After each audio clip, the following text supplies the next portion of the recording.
हमारे students maths class 7 unit number 6 shifts के मुताबिक यूनिट चल रहा है और इसका आज एक्सरसाइज है। Exercise number 6.3। इसमें है question number 1, define the union of shifts and find the union of the following shift.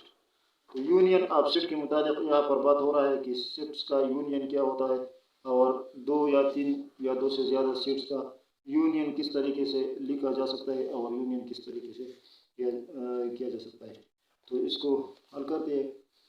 हल करने से पहले हमेशा की तरह अगर चैनल पर नहीं है तो चैनल को सब्सक्राइब करें और वीडियो को लाइक करें। आपके लाइक करने से हमारा वीडियो आगे चलेगी और हमारी हौसला अफजाई होगी। तो चलिए इसको हल करते हैं और आपको समझाते हैं। तो यूनियन ऑफ शिफ्ट के मुताबिक बात करते हैं। यूनियन ऑफ शिफ्ट किसी का कहा जाता है। यूनियन ऑफ शिफ्ट का डिफिनेशन है the union of a shift, the union of two or more than sets is a set which consists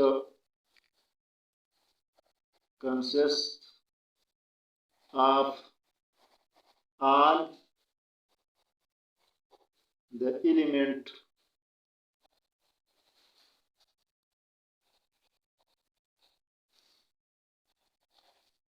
of both sets।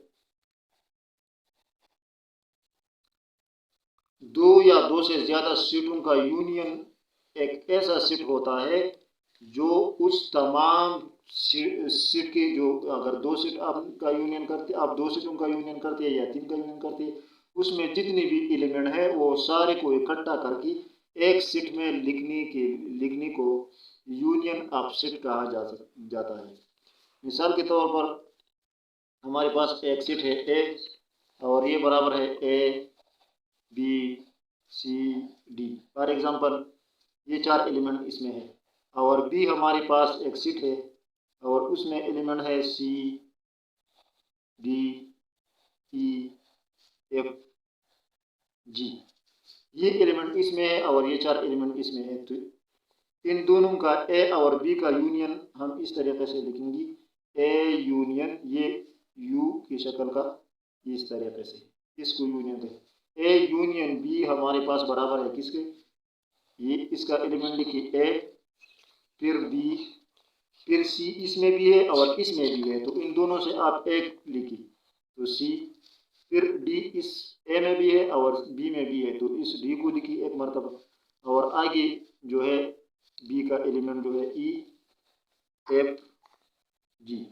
तो इन सारों को इकट्ठा किया और जो एलिमेंट इन दो सीटों में मुश्तरका है उनको एक एक मरतबा लिखा। ऐसा ना कि उसमें ऊपर वाले में जो एलिमेंट है उसको भी लिखा और नीचे वाले में वो एलिमेंट है तो उसको दोबारा लिखा, ऐसा नहीं। अगर उसमें कुछ कॉमन है तो उसको भी एक एक मरतबा लिखिए और उसमें जो कॉमन नहीं है, अलग अलग है, उसको भी लिखिए और सारों को इकट्ठा करके इस तरीके से इसको यूनियन कहा जा सकता है। और यूनियन का सिंबल जो है जिस तरीके से जाहिर किया जाता है तो सिंबल इसका ये है, ये यू, ये इसका सिंबल है। इस तरीके से दो सेटों का यूनियन, उन दोनों सेट के नाम लिख के उसके बीच में इस निशान को डाला जाता है और दोनों का यूनियन इस तरीके से किया जाता है। तो अब क्वेश्चन को हल करते हैं। Question number 1 part number A. Question number 1 part number A.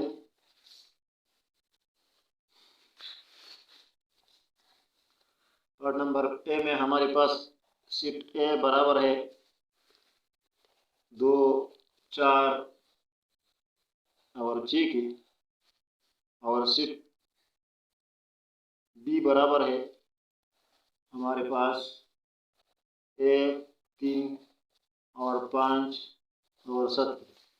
तो ए यूनियन बी हमारे पास एक ऐसा सेट बन जाएगा, ए यूनियन बी बराबर आएगा एक पहले लिखी तरतीब में, फिर 2, फिर 3, फिर 4, फिर 5, फिर 6 और फिर 7। तो सारे एलिमेंट जो इसमें है वो भी और जो इसमें है वो भी, एक ख़ास तरतीब से इसमें हमने लिखी, जिसको कहते हैं सेट्स का एक यूनियन। अब पार्ट नंबर बी हमारे सामने है, सेट यू बराबर ए बी सी और डी और ई, और सेट वी बराबर सी डी और ई। तो अब इसका यूनियन इस तरीके से होगा कि सेट यू यूनियन वी बराबर हमारे पास आएगा ए बी सी डी ई, इसमें भी है और इसमें भी है, तो इसको एक मरतबा लिखिए सी डी और ई। तो ये हो गया हमारे सामने ये दो सेट का यूनियन इस तरीके से। इस तरीके से पार्ट नंबर सी हमारे सामने, सेट के बराबर 2 4 6 8 और 10, और सेट डी बराबर 1 5 और 10। तो इन दोनों का यूनियन इस तरीके से आएगा कि यूनियन डी बराबर 1, इसमें पहले है तो इसको पहले लिखिए 1, फिर 2 और फिर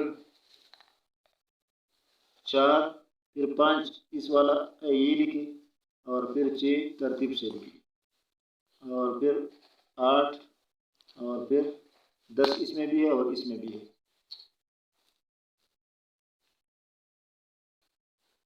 तो ये हुआ सेट के और यू और डी का यूनियन। इस तरीके से पार्ट नंबर डी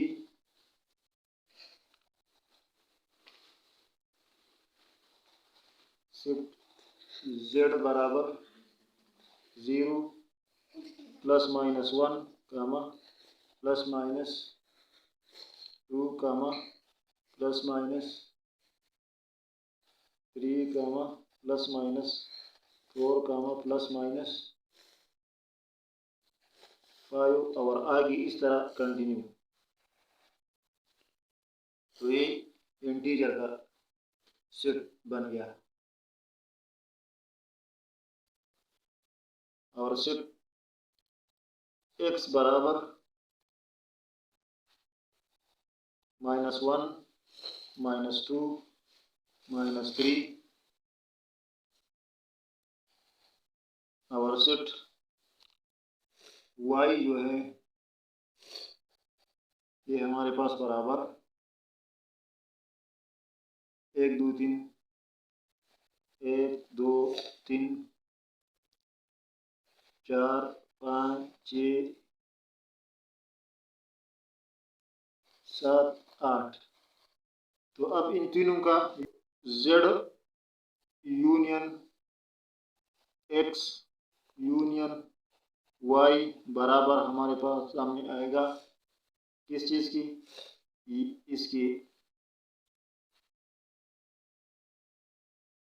इस इंटीजर की, क्योंकि 1 2 3 4 5 6 8 तक ये भी इसके अंदर है, और ये जो -1 -2 -3 है ये भी इसके अंदर है।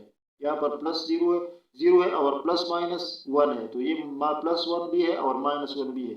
इस तरीके से ये +2 भी है और -3 भी है। इस तरीके से ये आगे कंटिन्यू है, तमाम इंटीजर इसमें है, तमाम 0 से नीचे और 0 से ऊपर, और इसमें कुछ 3 है, इसमें कुछ 8 है, इसमें पॉजिटिव है, इसमें नेगेटिव, तो ये सारे इसके अंदर है। तो हम इसको लिखेंगे कि 0 और फिर +-1 कामा +-2 कामा +-3, और इस तरीके से आगे कंटिन्यू। ये सारी ये x union z union x union y का ये एक सेट बन जाता है। अब पार्ट नंबर ई है, सेट ई बराबर 2 4 6 8 और आगे ये सारे इवन नंबर का सेट है, तमाम के तमाम इवन नंबर का, और सेट एक बराबर है 4 8 12 16।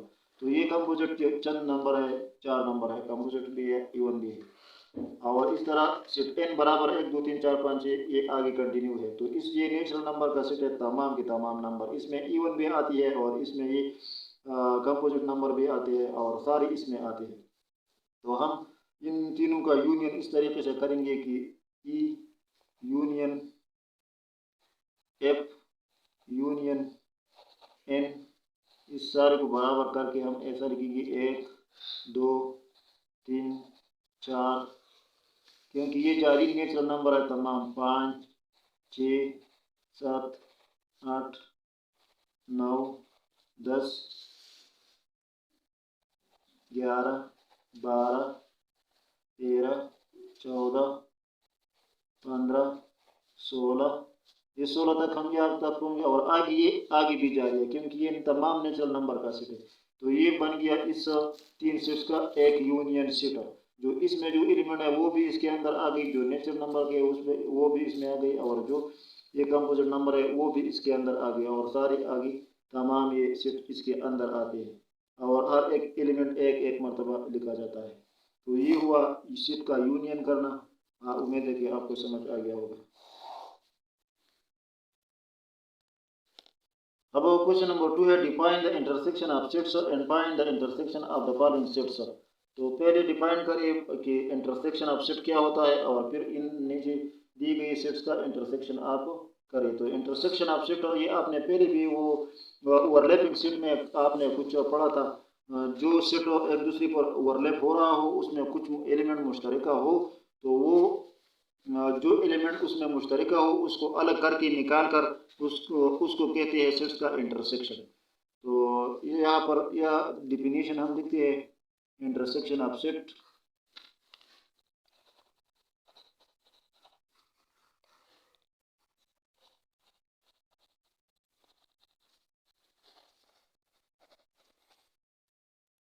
तो डिफिनीशन है the intersection of two given set is a set which consists of all the common element of both sets. Intersection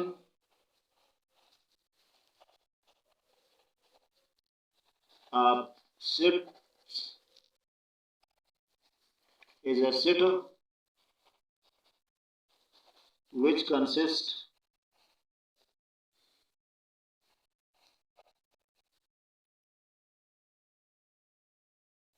all common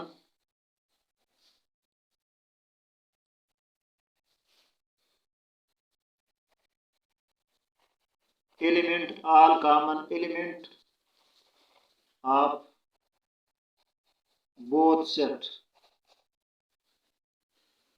set का इंटरसेक्शन एक ऐसा सेट होता है जो तमाम कॉमन एलिमेंट हो, जो दोनों सेट्स में मुश्तरका एलिमेंट हो उसको जाहिर करता है, तो उसको कहते हैं सेट्स का इंटरसेक्शन।